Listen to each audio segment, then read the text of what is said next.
Richards and her husband Mauricio are separating after 27 years of marriage. Kyle Richards from The Real Housewives of Beverly Hills. Why does everybody care so much about what's happening in her personal life? Well, probably because she's a public figure and everyone is completely obsessed with the Real Housewives franchise. But you know what? Let's go ahead. Let's dive in and figure out why everybody is like literally talking about this 2,500 times a day. I don't know why, but they are. Kiki Classic Rock. Hey everybody, my name is Kiki. If you're new here, welcome. What I like to do is talk about everything music and entertainment news. And also, guess what? We have a radio station. It's called Kiki.fm. You can download it in the App Store for absolutely free. You can listen to it on your phone. You can listen to it on your desktop, your laptop. You can even listen to it on Alexa. Hey Alexa, play Kiki.fm. Oh, she can't hear it. Well, it's all right, but it really does work. I swear to you, it does. And for those of you who are returning, thank you so very much. Remember to hit the subscribe button if you have not already. Hit the like button. YouTube absolutely adores that. They really just, they fly to it. They love when people hit the like button and share this video if you need to. I don't know why you would need to, but maybe you feel the need to share it with a friend. I don't know. So let's go ahead and dive into this story time about Kyle Richards of The Real Housewives of Beverly Hills. Now, The Real Housewives franchise, which started in 2006, again, I'm reading my script here because I wrote it, and this is what I do. I like to tell stories. I read the stuff that I write. It takes me a while to do the research and stuff like that, but this is what I'm going to do. This is going to be the format, and I hope you like it. So again, The Real Housewives franchise all started in 2006 with The Real Housewives of Orange County, and my gosh, I was completely infatuated with that show. I'm telling you, completely watched it over and over and over again, and I'm guessing it's because that's when it was really real. It was real reality TV at that time. You know what I'm talking about. If you watched it then, if you're an OG like me, an OG watcher, you know exactly what I'm saying. So allegedly, the shows now are very orchestrated, and if you were in from the get-go, again, you know exactly what I'm talking about. You can feel the difference, you can see the difference, you can even hear the difference. It just sounds like it's all scripted for the most part anyway. Now, Kyle is the last standing OG of The Real Housewives of Beverly Hills as she started on that franchise in 2010, right? It's 2023 right now, and fans have been captivated by Kyle from the get-go. And whether you love her or not, nostalgites like myself, Kyle is younger than me, which is nuts, but it is what it is. Hold, please. Alexa, turn off. Like she really did turn. She heard me through a closed door, which is kind of funny. I love Alexa. She does yell at Al, I will say. But Al can be fresh. I'm just throwing it out there. So again, Kyle was on Little House on the Prairie, Disney's Watcher in the Woods, and those in my age circle remember her as Lindsay Wallace in the 1978 horror movie Halloween with Jamie Lee Curtis. Come on. I mean, Kyle has a ton of TV and film credits under her belt. And her sister is Kathy Hilton, as most of you know, Hilton with a capital H, because you know, have you stayed in a Hilton? I have stayed in a Hilton. I think it's very nice, to be quite honest. And I think they gave me breakfast. I'm not sure. I don't go out much. So I think we did get breakfast though. And Kathy met her future husband, Richard Hilton, heir to the Hilton hotel chain, when she was 15. Now, honey, she just hung in there and she hung on tightly.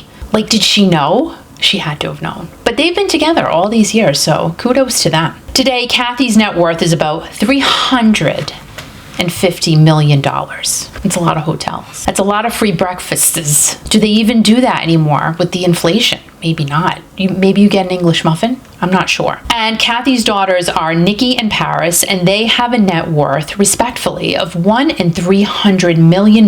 So that little circle of Kyle's family is worth about $750 million. I didn't even include Kim. I mean, this is just Kyle and Kathy, Paris and Nikki right now. Holy moly. And that really is almost at the $1 billion mark. So if Paris does something crazy or Kathy sells something, it could reach $1 billion very quickly. And Kyle was not always the picture of wealth. And she has said many times that when her and Mauricio were first married, they struggled financially. And Mauricio once said that Kyle would clip coupons to go to the supermarket. Not that that's a bad thing. There is nothing wrong with clipping coupons. However, I don't even think coupons really exist anymore. I have not bought the Sunday paper in years, so I don't even know if coupons are there. However, when I lived in the last house that I lived in, we actually had a coupon club. I know. It was me and 2 other neighbors. We would get our coupons that we weren't using. We would meet once a week. We would throw them all in the middle of the table and we would get the coupons that we wanted. And the big deal was to get coupons with no expiration date. That was a fun night out. I'm telling you, it was fun. We had a good time. Really. It was, I wonder if I even have any of those coupons. I think I threw them out. But that would be kind of cool to have a coupon with no expiration date that was worth $10 and go to the store to see if it really works. I bet it would. But do any of you have coupons still? Do you clip coupons? I don't know. I don't know anyone who does. But it was a big thing. When Mauricio lost a job in the clothing business, they hadn't been married for long. Kyle gave him strength and support and suggested that they both get their real estate license. That was a good suggestion, Kyle. Very, very good suggestion. She had a good foresight at that moment. And they did just that, and Mauricio went to work with his brother-in-law, Rick Hilton, at his real estate firm, Hilton and Highland. Now, Mauricio was kicking real estate's tushy at that point. And the hair just goes in my mouth at any time. He was responsible for about 20% of Hilton and Highland's revenue, so he asked to be a partner in the business. Understandable. I'm making you all kinds of money. Make me a partner. Please and thank you. It didn't happen though. Did not happen for Mauricio. So he started his own company, The Agency, and Kathy and Rick basically cut Mauricio and Kyle and Mauricio's kids out of their lives, which is super sad. Again, we don't know what goes on behind the scenes. We don't know how it happened. Mauricio's been very open about it and the whole situation. However, it's kind of tough when you mix family, business, and money. No matter how you spin it, it's difficult. And we're not talking just a little family business here. We're talking a multi-million-dollar business. But again, if Mauricio was doing that well for the company, which he was, they kind of should have made him partners so they could keep him. You know what I'm saying? And they can keep that business too. But he did his own thing, and it was meant to be that way, I guess. And The Agency, it's a mammoth. They sold the Playboy Mansion, the Walt Disney Estate. They have offices all around the world. And Kyle's daughter, Farah, from her first marriage to Qureshi Al-Jufri. I really hope I said that correctly. I really do. So the family business, it's huge, it's solid, and Kyle and Mauricio have an amazing come-up story. No matter which way you slice or dice it, their story is awesome. I'm all about the story. I love a good backstory. So I think there are many reasons why people are so invested in the Kyle and Mauricio separation news. I mean, she is an icon. Let's face facts here. Now, some people don't like Kyle. They're very clear about it on social media. And people have said that Kyle criticizes other people's relationships and marriages on the show. So woohoo on her. Here's the thing. Anybody can say what they want, and that's the point of these shows, right? To allow people to have various opinions and to either like or dislike these characters on these shows. I mean, there are some characters I really don't care for, but I don't come out and say I hate you. Because I don't even know these people. I just know what I see on TV. But, there are some people who get really invested in these people's lives. And we have others who have gone back to psychic Alison Dubois and what she said in 2010, which I think is crazy. When this first came out about Allison, I remember watching that episode over and over again because it was so spicy. And that episode is called The Dinner Party from Hell for various reasons. And it was held at Camille Grammer's house, and Allison told Kyle that Mauricio will never emotionally fulfill her. And those words, compared to the news that's going on with Kyle today, wowza, it's insane. And some are absolutely loving on that whole backstory of Alison Dubois and what she said back in 2010. They're taking it to new levels as the rumor continues to fly that Kyle is dating country singer Morgan Wade, but Kyle insists that they are just friends. Now, let's face it, many, many times we have talked about swirling rumors about rock stars, and I'm going to be honest, most of the time, not all of the time, but most of the time, the rumors that we hear usually come true. Because you know what? Someone in the background always knows something. I don't care what anybody says, and there's always going to be someone to leak something. And I think this time, I don't know what parts are true, what parts are not true, but someone leaks something from the inner circle, and something's going to come out about this that is true. I don't know which part. I'm not sitting here saying I believe one thing or the other, and it is what it is. Live your life as long as you're happy, whatever. But something's true.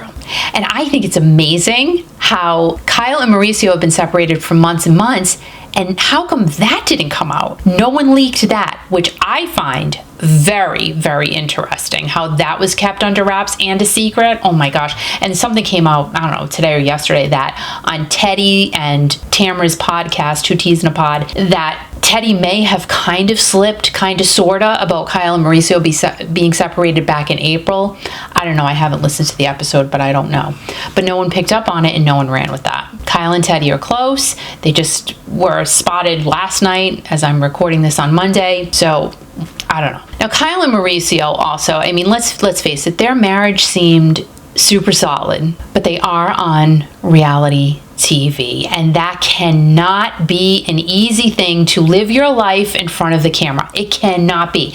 Back in 2020, and this is all swirling around too, Jill Zarin of the Real Housewife, former Real Housewife of New York City, said that she told Kyle to be careful and to not let the show ruin her marriage, because Jill alluded to the fact that her and her late husband, Bobby, did have issues because of the show. How could you not? You have a camera in your face like 24/7. That cannot be easy. But Kyle and Mauricio, man, oh my gosh, it just... However, if you can't be married anymore, you can't be married. Hopefully they work it out though. But if they don't, they have to go on and live their own lives, right? And the pressure that all of these people must feel by being on these reality shows, pressure to always be on point, be happy, be nice, look amazing. Well, not be nice all the time. Let's face it, because that's why we watch these shows. We watch for the cat fights. We have to admit that. But to always look amazing as well. I mean, they are all in a different realm than I'm in. I mean, I have on a J. Crew sweater from the thrift shop right now, and I did my hair with my Revlon curling iron that I've had for like 6 years.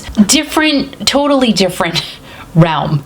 Real Housewives of Miami, oh my gosh, so good.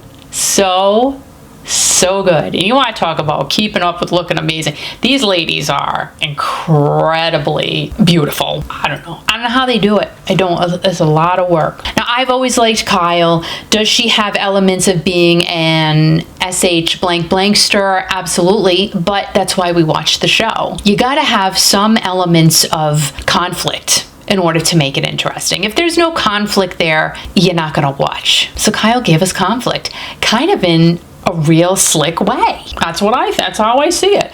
Now, whatever happens between Kyle and Mauricio will be for the best. As much as we can sit here and speculate all that we want, we will never ever know what goes on behind closed doors. We're not going to. And we will never know the whole story unless one of them tells it to all of us. And will that happen? Maybe someday down the road. We'll see. And also to let you know, Kyle's net worth is around $100 million, $10 million more than Lisa Vanderpump, which I was shocked at. Her estimated net worth is at $90 million. So Kyle does kind of trump her a little bit. And quite honestly, I think Lisa Vanderpump coming back now, yes, please. That would be amazing. Imagine, just imagine. Yep, we can. So guys, remember to be kind to everyone, stay strong, and always remember, most importantly, to turn that music up and always, always, always keep rocking. Have a great day, and I love you.